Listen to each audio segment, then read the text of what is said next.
رمضانا واغفر لنا ذنوبنا.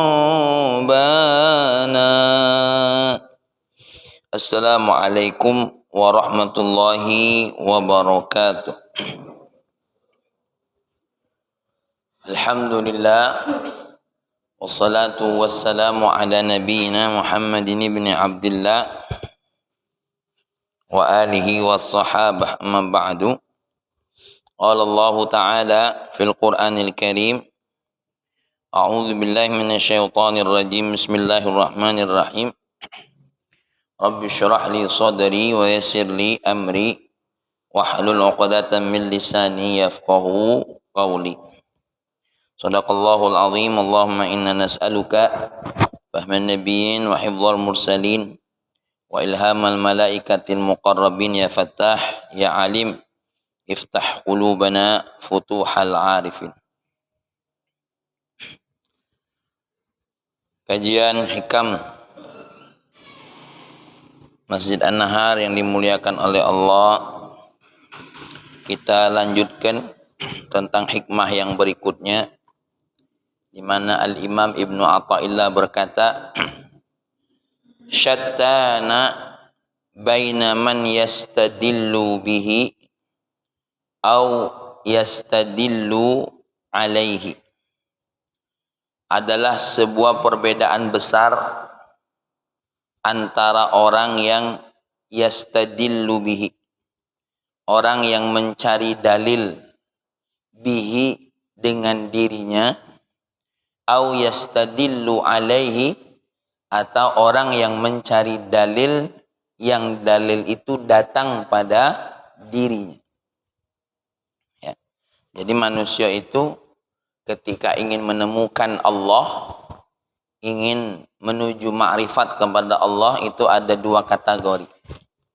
Ada yang mencarinya dengan dirinya sendiri, ada yang memang mencarinya adalah dengan melakukan apa? Permohonan diri kepada Allah, ya, dengan minta bantuan dari Allah. Jadi manusia ini bukan cuma dalam urusan cari rezeki saja, yang kadang-kadang mengandalkan kemampuan dirinya. Ya, maka orang yang mencari rezeki pun yang kemarin ada dua. Ya. Ada yang mereka itu mengandalkan kemampuannya, ada yang mereka itu memang beriktimat kepada Allah. Nah, sama orang-orang yang memakrifah kepada Allah ini, ada orang yang mencari Allah itu dengan apa? Dengan bersandarkan kepada dirinya, sama orang-orang yang mencari Allah itu betul-betul mendapatkan bantuan dari Allah. Bisa jadi dua jalan ini sampai pada tujuan yang sama, tapi bisa jadi pada satu tujuan yang berbeda. Ya. Nah, maka jangan heran ketika ada orang yang mencari Allah dengan dirinya sendiri, itu kadang-kadang yang ketemu bukan Allah, yang ditemui bukan siapa? Bukan Allah. Karena ghaib ini banyak. Dalam surah Al-Baqarah ayat yang pertama, di mana Allah berfirman, Alif Lam Mim, dzalikal kitabu la raiba fihi, hudal lil muttaqin, alladzina yu'minuna bil ghaib. Mereka yang beriman kepada hal yang ghaib. Siapa yang ghaib di situ?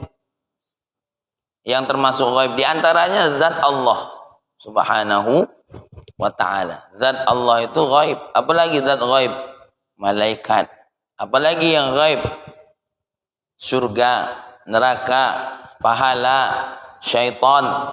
Itu ghaib-ghaib semua. Maka yang menjadi khawatir ketika seseorang itu mencari Allah, mengandalkan dirinya sendiri, yang ketemu ghaib juga. Tapi apa? Selain Allah. Maka jangan heran sekarang ini yang seperti wujud kita ini apa?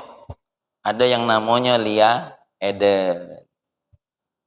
Ada, jangankan di Indonesia, Fahmi tengok di Facebooknya Malaysia. Jadi ada juga itu. Bahkan sampai mengaku sayalah Tuhan. Jadi ada Firaun level terendah. Ya. Kalau Firaun itu kan jelas kekuasaannya. Ini wong biasa ngaku Tuhan. Aku be kalau nengok dia jadi Tuhan, agak tak yakin. Rai laburu hitam ngaku Tuhan, tidak pas. Kalau Firaun itu badannya lagi tinggi, gagah, ganteng, putih, perkasa, nah, itu agak tertipu. Kalau tertipu dengan Tuhan yang modelnya ini, tidak kenal jaknya. Tidak tahu kalau Pak Taufik. Kalau ada yang cak itu ngaku Tuhan, tidak kenal. Ya, itu kalau dia ngaku Nabi masih mungkin tertipu. Tapi kalau ngaku Tuhan sebayanan lah, apa benar tahu sebayan kan Pak Pendi? Yang penyakit kuku busuk itu. Tidak ada Tuhan aja sebayanan Pak Taufik. Awas hati-hati nih.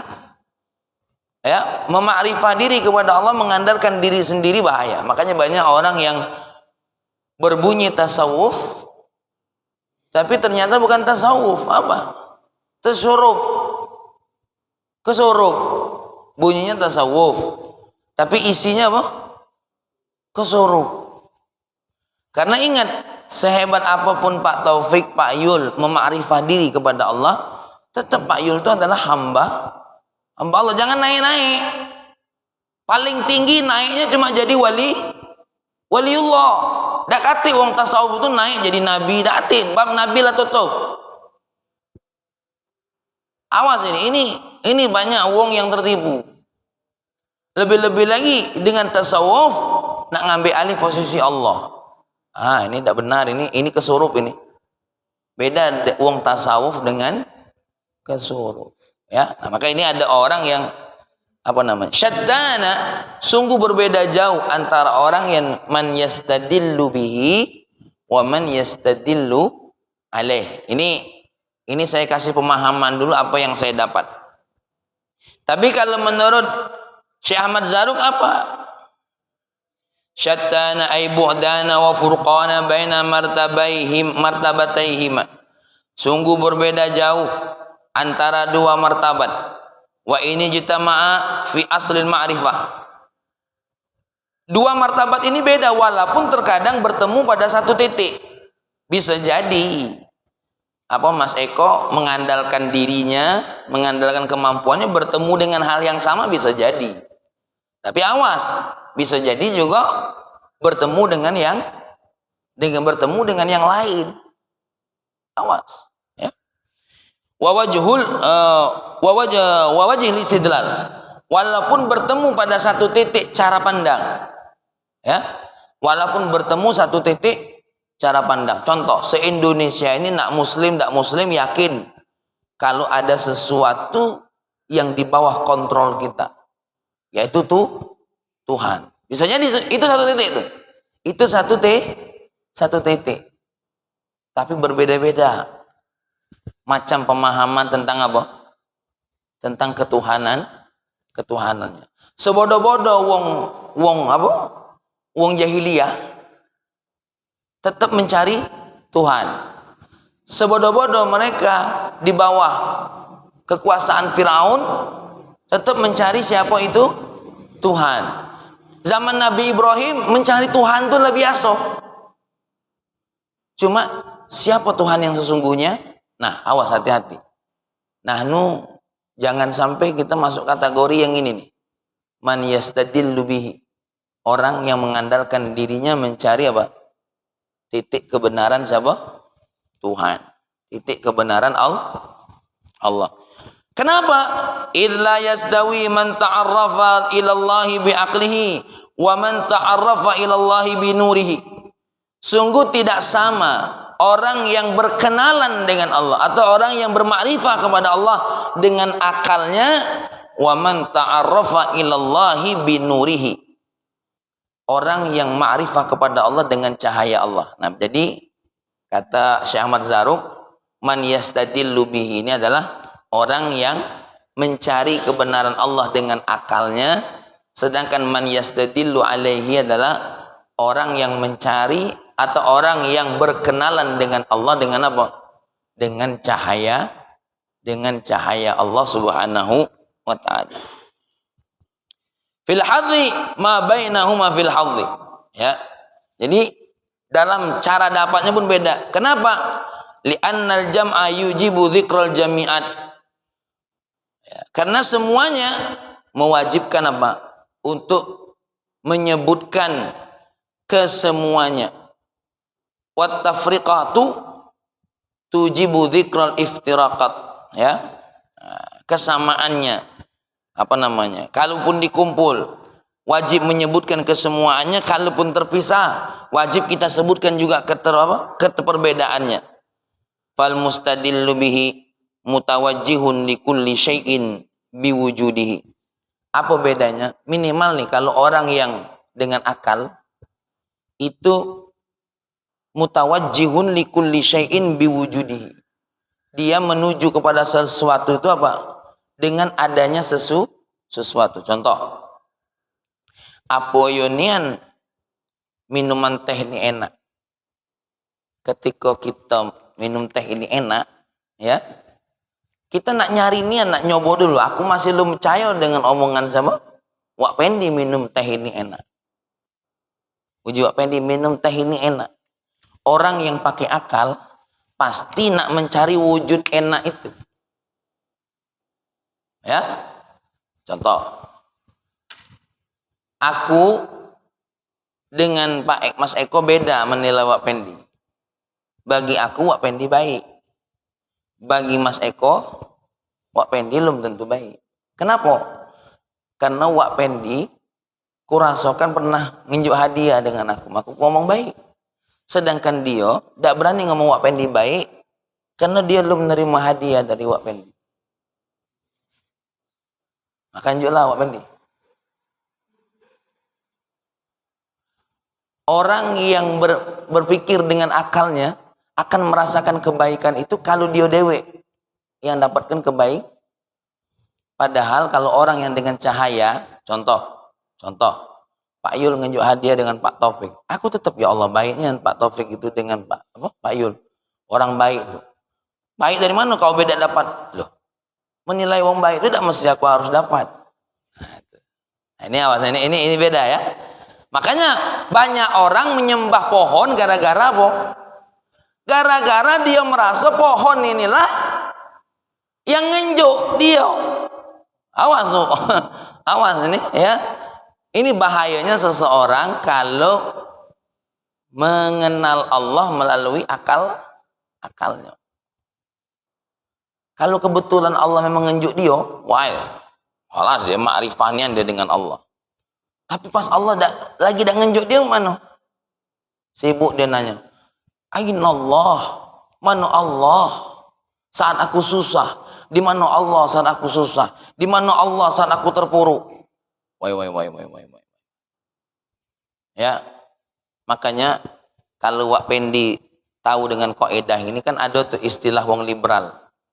Kenapa kita harus membenarkan agama kita sendiri? Hanya karena kita terlahir dalam kondisi Islam. Wah. Ini bantahannya. Ingat, walaupun orang itu beragama Islam, belum tentu dia merasakan ya. Walaupun seseorang itu lahir dalam agama Islam, belum tentu dia merasakan apa? Islam. Kenapa? Tergantung.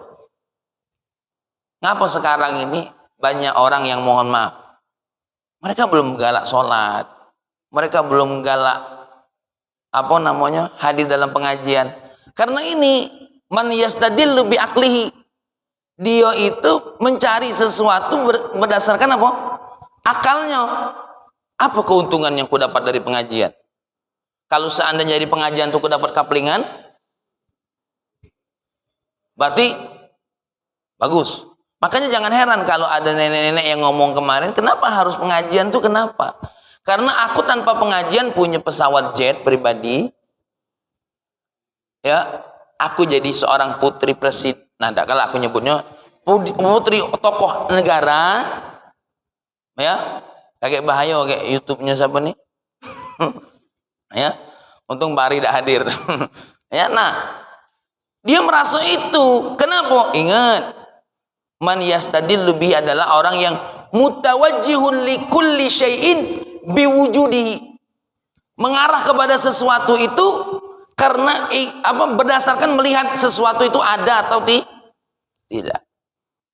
Jadi wak pendi maksudnya jangan heran, ngapa wong ini kok dengan keris tuh, ya mandikan keris tidak mapo, mandikan biasa. Yang repot itu kalau memandikan dengan rasa apa? Menuhankan. Oke lah, contohnya yang paling mudah tadi lah. Kenapa wong tuh tahan nyembah pohon? Ngapa wong tuh tahan apa namanya? Ketika nak panen daerah Marga Mulia tuh, tanya Mang Israfil. Ini kan mantan jahiliyah Marga Mulia. Ya. Itu wong Marga Mulia itu kalau nak panen dokter Topan pasang sajen. Nah, nak panen tuh yang makan di panen tuh siapa? Nah, itu 5 orang anak yatimnya ayah tuh. Siapa tuh mbah yang jago sawah dekat pondok tuh, siapa namanya? Mbah. Hah? Mana Ngadino. Oh, itu muridnya. Ya. Itu anak panen. Kenapa? Karena gini, emang dia ngerasakan dari sajennya dia ini ada sesuatu yang berbeda yang dia dapat. Padahal pelajaran kita kemarin, berapa banyak sebab yang kita lakukan itu tidak melahirkan apa-apa. Allah kasih tahu, hanya gara-gara beberapa kali saja Allah menunjukkan keberhasilan dari satu sebab. Hanya beberapa kali saja kita sudah menuhankan sebab. Kita melupakan Allah yang menjadikan sebab itu berhasil. Makanya kemarin itu Wak Pendi diajari oleh Ibnu Athaillah, jangan menuhankan sebab. Karena banyak sebab yang memang Allah tunjukkan hasil, tapi berapa banyak sebab yang Allah tidak tunjukkan hasil. Contoh nyata bela, cangkok pada Fahmi berhasil. Berapa banyak cangkok yang juga tidak berhasil. Jadi sebenarnya bukan pada sebabnya yang harus kita nyatakan kekuatan itu, tapi pada Allah yang mengizinkan sebab itu membuahkan hasil. Ya. Maka Nabi mengatakan, baiti jannati, rumahku surgaku, itu letaknya bukan hanya pada bukan hanya pada sebab rumah itu. Karena kalau kita nengok replika rumah Nabi, di mana letak surganya?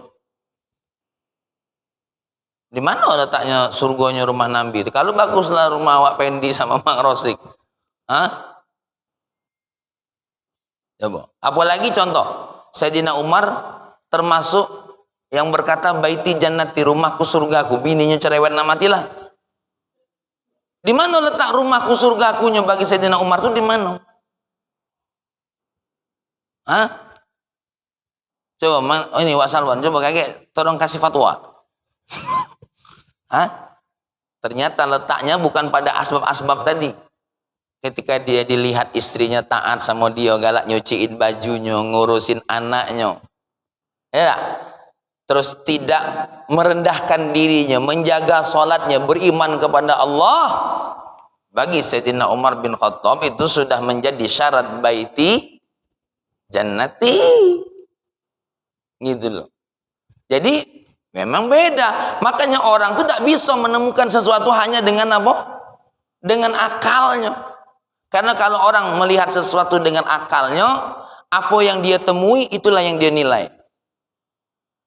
Contoh, hari ini aku bisa berkata Dokter Topan ini, mohon maaf, bukan ngomong kasar, sebangsat-bangsatnya orang. Bisa jadi, hanya gara-gara mungkin Dokter Topan, ya, aku tengok hari ini tidak galak senyum dengan aku. Atau hanya karena satu kejadian yang membuat Dokter Topan berbuat tak pantas, lalu itu kita tengok depan mata kita. Padahal itu salah satu yang kita lihat. Sebelum-belumnya tidak. Ustaz Soekarno bisa menilai aku sebangsat-bangsatnya orang hanya gara-gara nengok satu perilaku aku. Bisa jadi. Kenapa?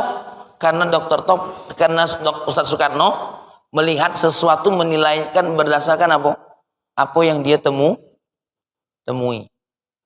Mungkin Ustaz Soekarno kalau melihat Sayyidina Umar lagi nginjek kepala seseorang yang jualan tidak sesuai dengan syariat, tapi tidak tahu kronologisnya.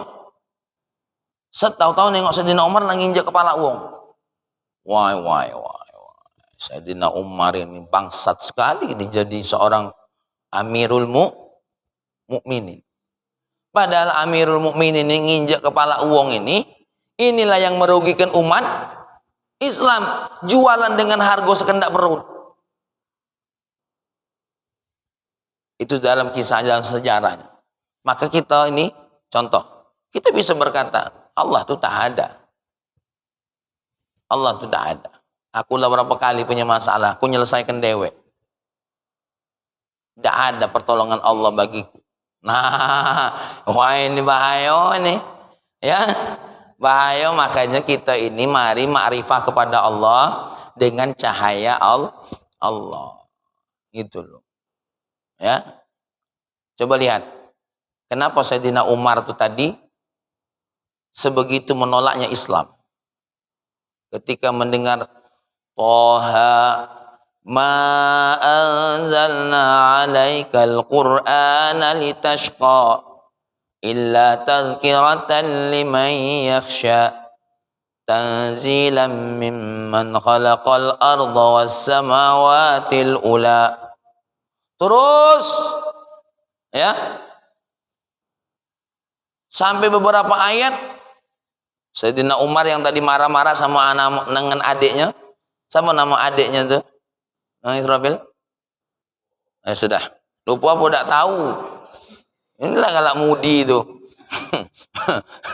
Namanya Fatimah ya, namanya adiknya sendiri.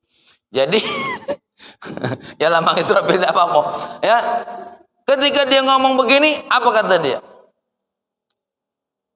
Ya. Hal bihadhil ayati farratil Arab? Apakah dengan ayat ini orang-orang Arab kabur dari tuntunan nenek moyangnya? Dia jawab takjub. Nah ini, dia hanya dengan melihat Al-Quran sekali saja, dengan tanpa melihat wujudnya Allah, menemukan Allah. Ya. Ya, memang kita ini kalau diakali, mana Allah? Gimana modelnya? Kenapa kaumnya Firaun, kaumnya Nabi Musa itu banyak menentang Allah? Ya itulah tadi. Mutawajjihun likulli syai'in biwujudihi. Berarah kepada sesuatu itu apa? Untuk melihat sesuatu. Berapa banyak wong yang tahan dimarahi wong tuanya, dimarahi oleh kakaknya, bukan melihat marahnya, tapi melihat sesuatu yang tersimpan dalam marahnya. Kenapa kau tuh masih galak ikut kakak kau? Padahal kakak kau tuh kalau marahi kau tidak tahu. Di balik marahnya tuh dia tahu dengan aku ini mendak dimarahinya. Nah, itulah orang-orang yang bertemu sesuatu bukan dengan akalnya, tapi dengan apa? Dengan cahayanya.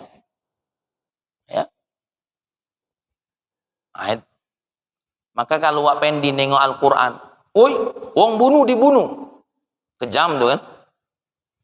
Wong bunuh dibunuh. Alangkah kejam Islam. Satu-satunya agama meletakkan hukum bunuh. Oh, dia lupa nih si pembunuh ini siapa? Tujuannya hukum bunuh itu adalah mencegah si pembunuh. Ketika terjadi pembunuhan masih ada proses lagi. Oke, bagi kita yang anaknya tidak dibunuh, merasa sedih tidak kira-kira? Merasa teraniaya tidak? Tidak. Tapi bagi Wak Pendi yang keluarganya dibunuh, tumbuh dalam diri Wak Pendi itu apa? Nah aku bunuh. Jadi Al-Quran itu mewakili isi sama? Isi hati kita. Pokoknya jangan tuh lah anakku kau kubunuh. Hah? Kubunuh balik. Hah? Kubunuh balik. Kau jangan tulah kau. Hah? Maling harta aku. Kubunuh. Diwakili oleh Allah. Yang mencuri tangannya dia boy. Dipotong. Itu Allah saking tahunya isi hati kita.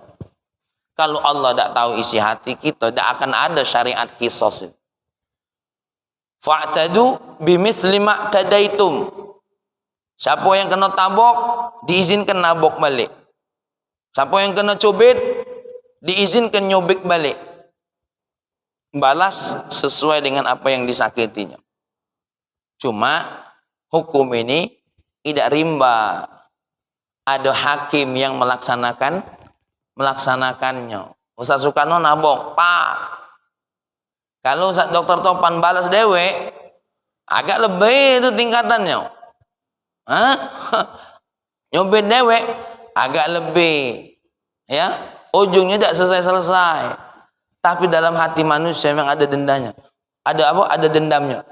Nah, maka Allah kalau kita temui cahaya ini, bahkan lebih hebatlah Islam. Contoh, keluarga di Yaman ya, ini dipraktek di Yaman. Seandainya ada seseorang pembunuh, maka setelah dikaji, dia harus dibunuh. Ditetapkan hukum mati untuk diri, hukum qisas. Apa yang terjadi? Dikasih waktu 3 bulan. Ya, untuk apa? Si keluarga ini ditanya, bagaimana? Apakah masih ada pintu maaf? Jadi keluarga si membunuh diberi kesempatan untuk merayu. Ibu, tolong, anak saya ini bukan pembunuh walaupun dia lembunuh. Aku tahu nian dia khilaf, ya, dirayu. Tapi yang ngejuk maaf bukan pemerintah. Siapa yang ngejuk maaf? Pihak keluarga. Ya. Aku mohon maafnya, mau anu caranya anak aku ditolong selama 3 bulan. Wah, itu merayu terus.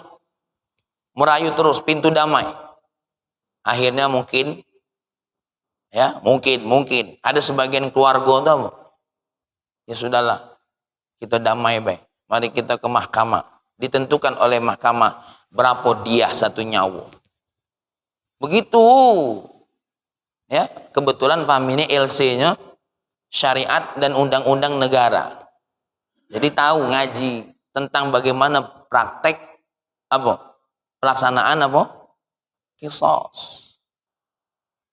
Jangan galak nonton nih film yang tidak keruan itu. Ya, jatuh qisas langsung penggal kepalanya. Ada proses dulu. Ada? Contoh seperti ada orang yang murtad, diminta taubat dulu, diproses dulu. Apa yang membuat kamu keluar dari agama Islam? Ada dialog dulu. Nah, cuma kita ini terlalu banyak ego nonton film, ya. Filmnya juga lah tidak jelas. Siapa yang muat film itu? Itulah akhirnya, Pok. Awas, karena kita menuju Allah dengan akal kita. Mana yang kita tengok, itulah yang kita yakini. Mana yang kita tengok, itulah yang kita nilai. Maka kita jangan sampai masuk kategori yang pertama. Orang yang menemukan makrifah kepada Allah dengan apa? Dengan akalnya. Walaupun benar menemukannya, hati-hati kalau hanya dengan akal. Hati-hati nanti kalau hanya dengan akal. Ya. Contoh. Ya, Mbak Pendi ngaji, Mang Rosik ngaji. Tiba-tiba nengok guru yang ngajar ini kok agak melenceng. Tidak ngaji lagi. Seperti yang aku ceritakan dulu kan, ada seorang murid dikasih ujian kasyaf, dia bisa nengok gurunya dewek kalau gurunya ini apa? Ahlun nar. Diuji. Padahal gurunya sendiri lalamu tahu kalau dirinya menjadi ahlu neraka. Tapi karena dia faham bahwasanya ada qadha dan qadar, selagi masih qadha dia berdoa kepada Allah, ya Allah, kalau memang Engkau catat aku menjadi ahlu neraka, Maka aku minta robah catatanmu untuk menjadikan aku jadi ahlu apa? Ahlu surga. Nah cuma muridnya nih karena wali baru, awasnya habis ngaji tasawuf biasanya ada wali-wali baru nih. Ya. Habis ngaji tasawuf ada yang baru-baru jadi wali lainnya nih. Sama lah cak baru belajar silat. Wah, baru 3 jurus we. Lacak kepadeannya. Sedangkan gurunya inilah betapa kemana-mana. Lah tidak perlu lagi jurus. Tek, main itu nyampak. Oh dia nih baru main. Biasanya wali-wali baru ini lain. Ya. Makanya dalam kitab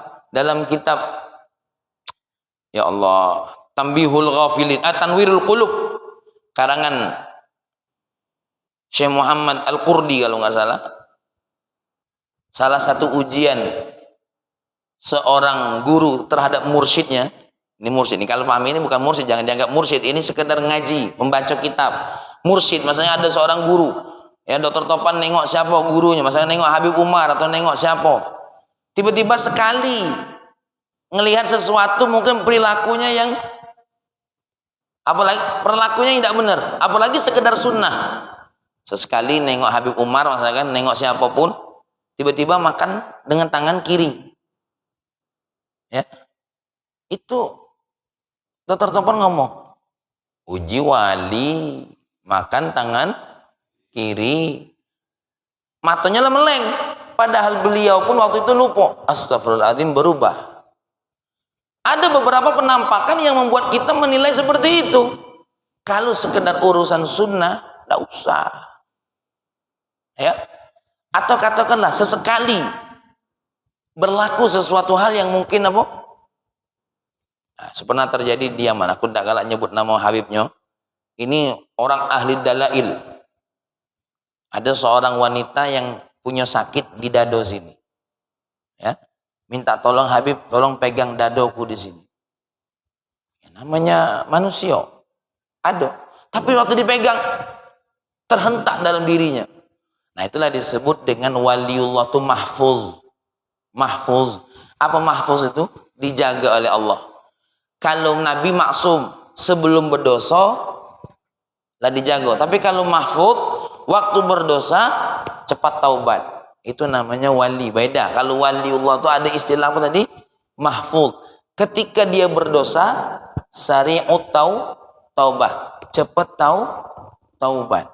Nah, kalau kita ini kapan maksiat lama taubat. Nah, ini yang buat kita tidak bisa jadi wali. Ya. Ya, syari'ut taubah itu mereka. Nah, maka kita hati-hati. Apa yang kita nilai, hati-hati. Jangankan sama guru, jangankan sama waliullah. Contoh, saya dengar ini ceramah dari Habib Umar. Apa kata Habib Umar? Jangankan sama mereka, kita sesama kita baik. Nengok masakan Mang Israfil berdosa paginya, sore kita tidak boleh menilainya seperti pagi tadi. Kenapa? Bisa jadi sore ini dia sudah bertaubat. Jadi jangan nengok wong pagi tadi habis dosa, sorenya kita mau, demlah, berhentilah nengok dia ke masjid. Jangan kagumi go dengan dia ke masjid. Apa? Pagi tadi dia berjudi. Lah, sama tahu sore ini dia lah bertaubat. Tak boleh kita ngomong ujung pendek adalah mana dia rosik tuh ke masjid. Pagi tadi judi main gap di belakang sama Pak Yul. Jangan kita omong cak itu. Ya, pagi tadi memang dia berdoa, sore ini dia sudah bertaubat kepada Allah Subhanahu wa Ta'ala. Ya, bertaubat kepada Allah Subhanahu wa Ta'ala. Maka kita hati-hati ya, hati-hati dengan man yastadillu biakli. Setan tuh kadang-kadang menampakkan kepada kita tuh nak nguji kita. Allah nak nguji kita apa? Kita tengok, kita ini menilai sesuatu dengan akal kita atau meninggal sesuatu dengan hati kita, dengan cahaya Allah. Nah, fahuwa hadirun ma'ahu fi kulli syai'. Sedangkan Allah Subhanahu wa Ta'ala hadir pada setiap segala sesuatu. Bagaimana dengan mustadillu alaih? Wal mustadillu alaihi mutawajjihun biwujudi kulli syai'in lahu. Nah, kalau orang yang mendapatkan istidlal itu dengan cahaya Allah, bagaimana? Dia melihat pada sesuatu, di situ ada Allah. Nah, jadi kalau yang tadi apa? Pengen melihat sesuatu apa? Pengen melihat sesuatu itu ada atau tidak. Kalau ini tidak, melihat kepada yang sesuatu apa? Ya. Mutawajjihun apa tuh? Mutawajjihun biwujudi kulli syai'in lahu. Melihat sesuatu itu semuanya adalah milik Allah. Ya, atau ada pemiliknya. Melihat sesuatu ada pemiliknya. Nah, kita pakai ilmu maling. Ilmu maling. Apa bedanya wong maling dengan wong tidak tukang maling? Kalau wong maling itu nengok sesuatu milik kita. Nengok motor terkeper, punya kita. Itu mata wong maling. Mata wong maling. Hati-hati nih mata wong maling nih. Walaupun dia tahu itu punya Mang Rosik, apa di mata dia? Punya Rosik, itu serah. Pokoknya terkeper, punya kita. Seperti Fahmi pergi ke Hong Kong. Jadi si guide-nya ngomong begini, Bapak-bapak, ibu-ibu, hati-hati posisi tas. Kalau posisi tasnya di belakang, berarti milik bersama. Kalau posisi tasnya di depan, itu milik Anda. Jadi kalau di Hong Kong, masang tas itu jangan ke belakang. Kalau ke belakang, itu milik bersama. Tapi kalau masang ke depan, itu milik Anda. Jadi maling itu nengok, kalau tasnya ke belakang, oh ini minta dipaling. Ya, nah ini kalau mata orang yang bukan maling, pasti nanya dulu, ini punya siapa? Ya, ini punya siapa? Nah begitu juga kita dengan Allah. Melihat sesuatu, pasti ada yang punya. Ya, melihat manusia, nak seberdosa apapun, ini makhluk Allah. Ini ada yang mengamati. Kenapa aku nak harus ikut mengamati? Hah? Kalaupun aku nak mengamati, tidak benar, aku akan mendidik dia untuk benar. Nah, itu lain. Inilah wajah-wajah orang yang melihat sesuatu, di situ adalah ada yang punya. Contoh, nengok anak kita. Ya Allah, ini anak aku ini lahir dari rahim istri aku. Ya, terproses dari air maniku yang hina. Tapi ini ada yang punya. Yang punya bukan aku ini. Yang punya siapa? Allah. Maka aku nak balikkan kepada yang punya. Supaya yang punya ini ketika ngenjukkannya sama aku, ya akan senang. Kenapa? Aku bimbing benar-benar menjadi kita yang punya. Awas, kita nengok anak kita tuh ada yang punya Allah. Sadarkan dia kalau dia tuh punya siapa? Punya Allah. Wak Pendi, Mang Rosi, kalau kita ini harus duduk sama anak kita. Satu saat kalau dia sudah pada usia mursyid, usia rasyid, apa usia rasyid itu? Usia dia sudah bisa kita ajak faham. Wahai anak-anakku, kamu ini semuanya adalah milik Allah. Ayah wajib mengenalkan kamu kepada Allah yang punya dirimu. Ya? Allah wajib nak ngasih tahu apa yang menjadi kewajibanmu kepada Allah. Itu harus disandarkan. Makanya kalau pakai sponjannya ayah itu satu, anak itu dididik tiga. Kepada Allah beribadah, kepada sesama manusia berkhidmah.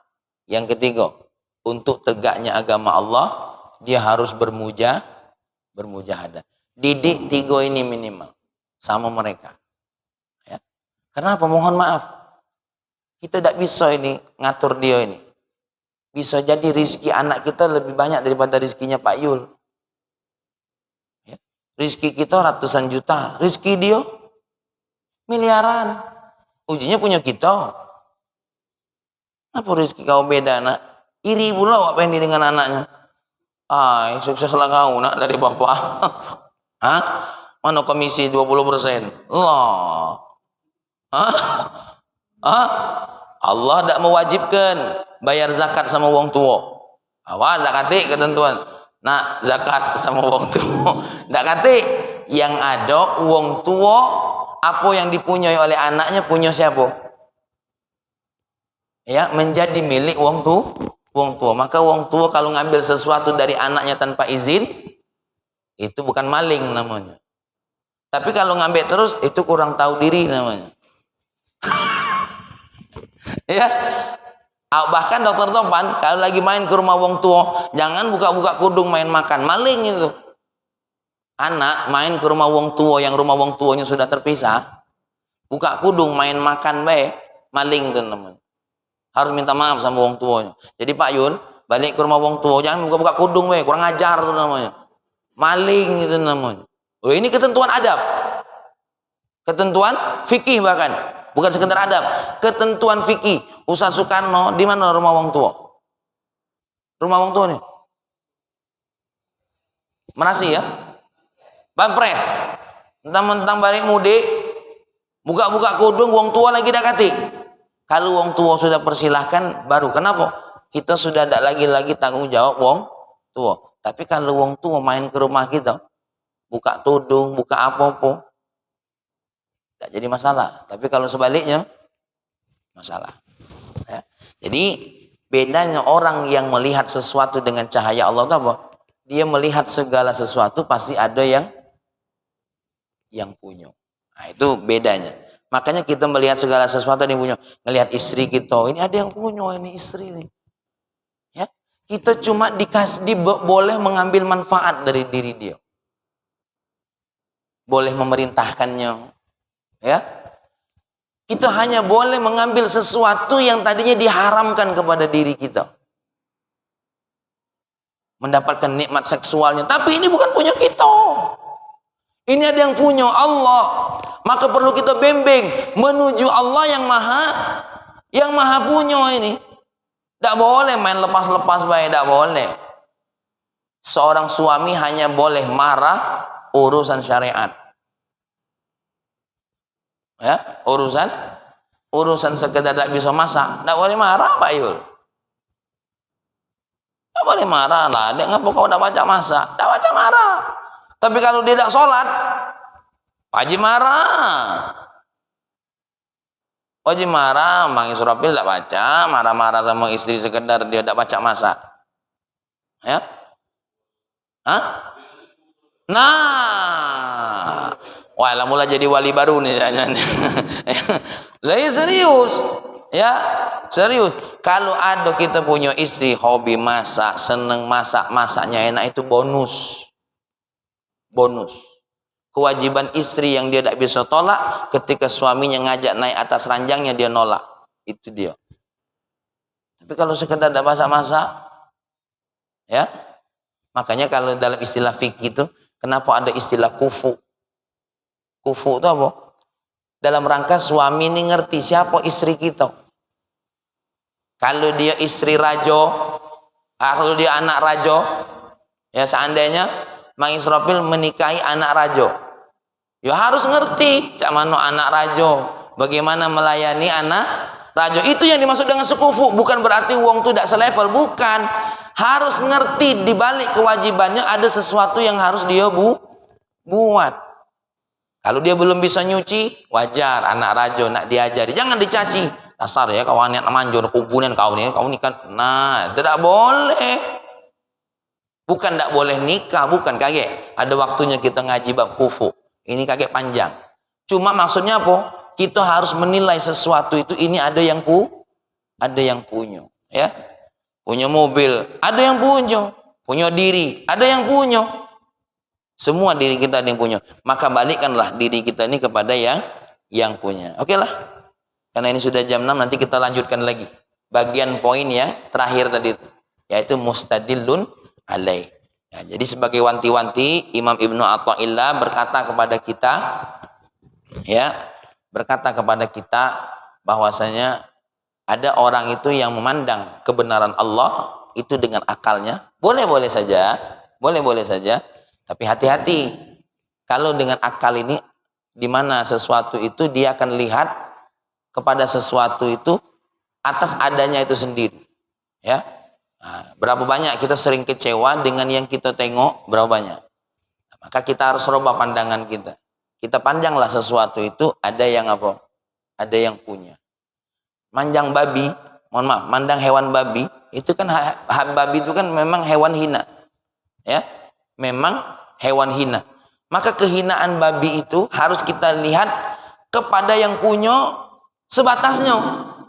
Allah nyuruh kita memandang babi ini dengan hina pada perkara apa? Satu, tidak boleh menyentuhnya. Yang kedua, tidak boleh memakannya.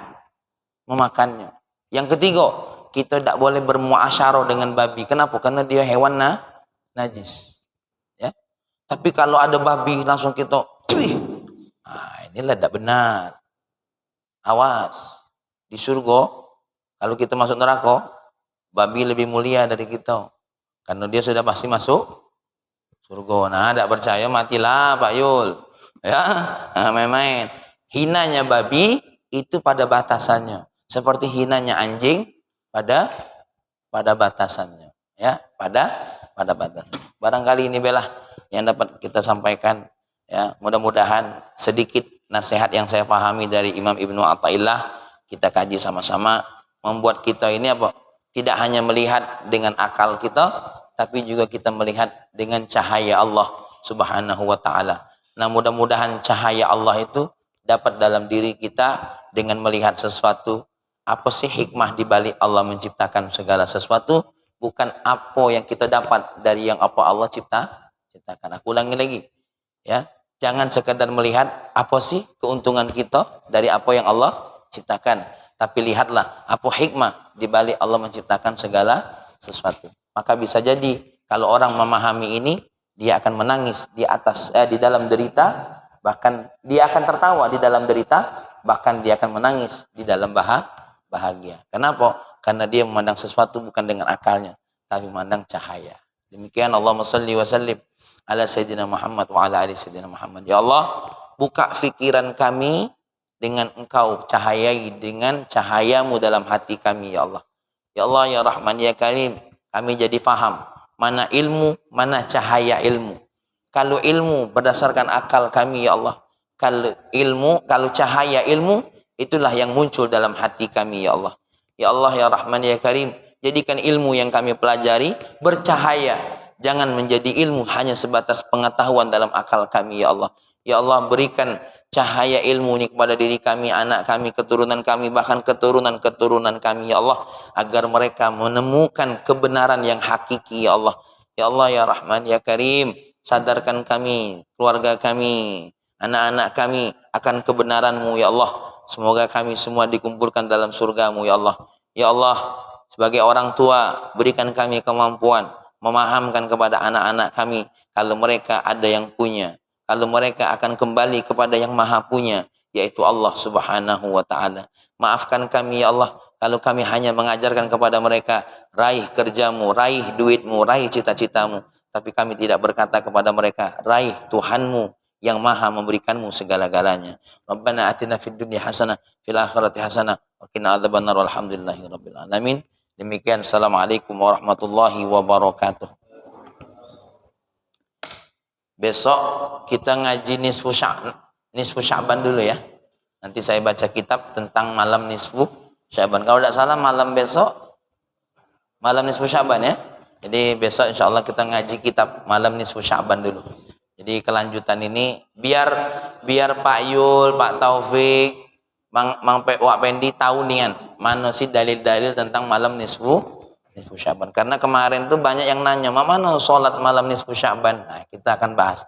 Tapi untuk sementara aku kasih tahu, memang ada riwayat, tapi riwayatnya batil ya dari Sayyid. Ini saya baca dalam kitab Sayyid Muhammad. Jadi kalau nak sholat jangan sholat nisfu Sya'ban. Sholat apa? Sholat hajat, sholat mutlak, atau sholat tahajud, atau antara maghrib sama isya, sholat awabin ya, sambil dikunyah ya, sholat awabin itu 6 rakaat. Nah, besok saya ajari bagaimana sholat awabin, sholat antara maghrib sama isya, sama fadilahnya apa sholat awabin tuh, biar tahu. Jadi kalau baca nanti Pak Salwan, Mang Rosik, habis maghrib sama isya itu jangan lewat pahala daripada sholat sunnah awabin. Nah, besok kita terangkan insya Allah ya.